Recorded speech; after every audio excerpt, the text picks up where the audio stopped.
Tell me about a time you had to deal with a tight deadline. This question is an excellent opportunity for you to show the interviewer how you handle pressure and manage your time effectively. Many candidates struggle with this question, often because they have a hard time remembering specific examples or they don't quite get what the question's really digging for. It's not just about telling a story where you rush to meet a deadline.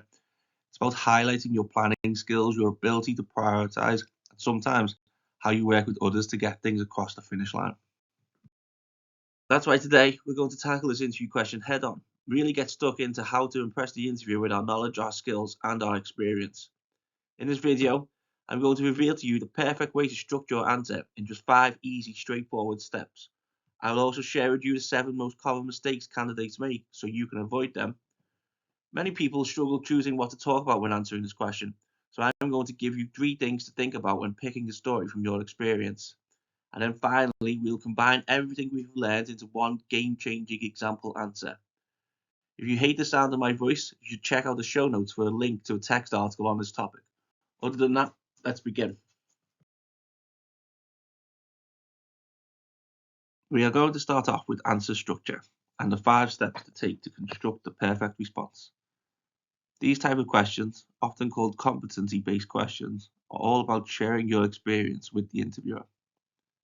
The interviewer wants to hear what you did, how you did it, and maybe most important of all, why you did it. In order to achieve this, your answer needs to be well structured.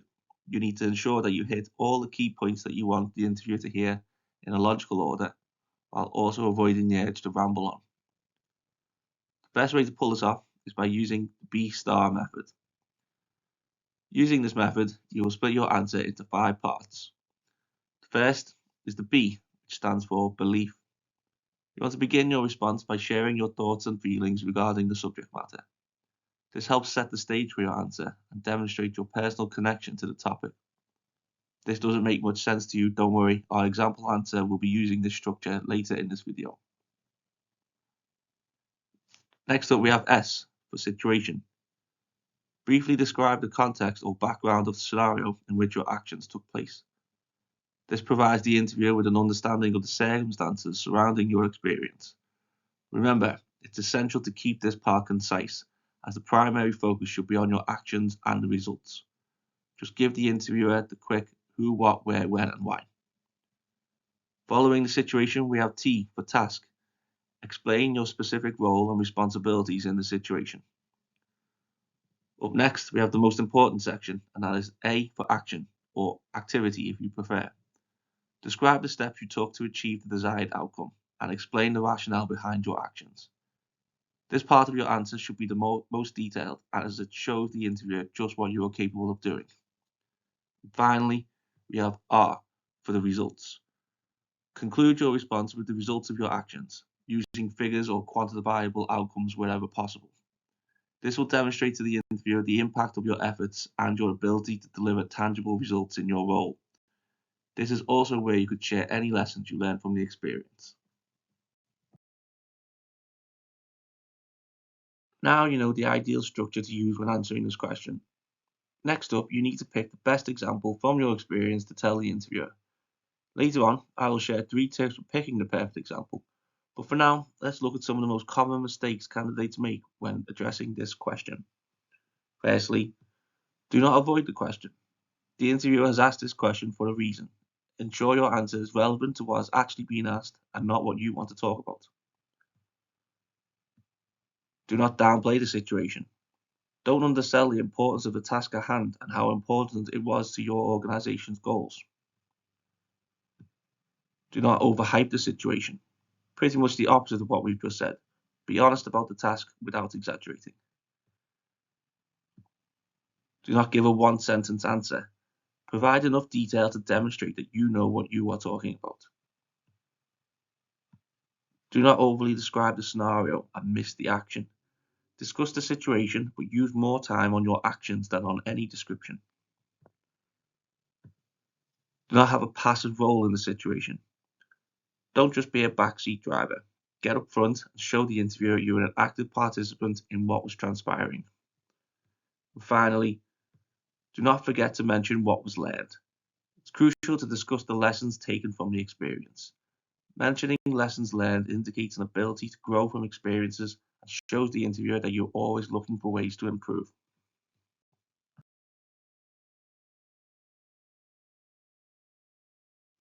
So, we've explored how to construct our response, and we've also looked at pitfalls to avoid when answering this question. Next, let's delve into selecting the most effective example to use in our answer. Think about the following points when you're coming up with stories from your experience to tell the interviewer.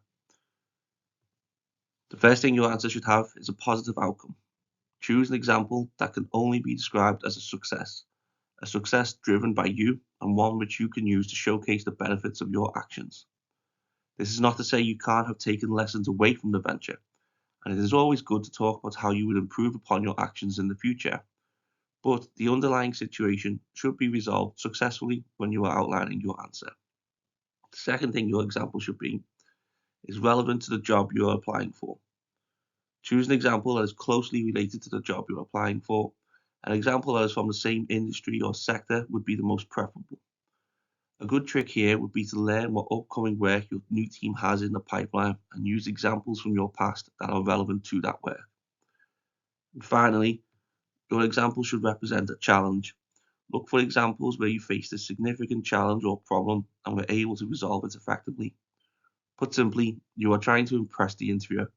Make sure your example isn't some run-of-the-mill situation that anybody could have fixed. Pick an example which shows that only you had the skills or know-how to get the job done. Okay, now let's put everything we've learned together and see a B-Star example in action. Again, the question being answered is, tell me about a time you had to deal with a tight deadline. I've always believed that clear communication and prioritization are key to managing tight deadlines effectively. It's about knowing what needs to be done first and keeping everyone on the same page. At my previous job, we were tasked with launching a new product within a very short time frame. The deadline was tight because we wanted to hit the market before our competitors. We had only 4 weeks to go from concept to launch, a process that typically takes 3 months. As the project manager, it was my responsibility to oversee the entire project, ensure tasks were completed on schedule, and communicate progress to stakeholders. To tackle this challenge, I first broke down the project into smaller manageable tasks and set clear milestones. I then prioritized these tasks based on their importance and the impact they had on the overall timeline.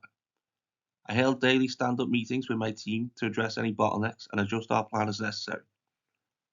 I also maintained open lines of communication with stakeholders, providing them with weekly progress updates.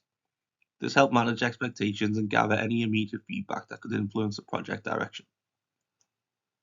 Thanks to the team's hard work and the strategies we implemented, we successfully launched the project on time. Not only did we meet the tight deadlines, but the product also received positive feedback from customers and stakeholders. In fact, the launch helped increase our market share by 10% in the first quarter post-launch.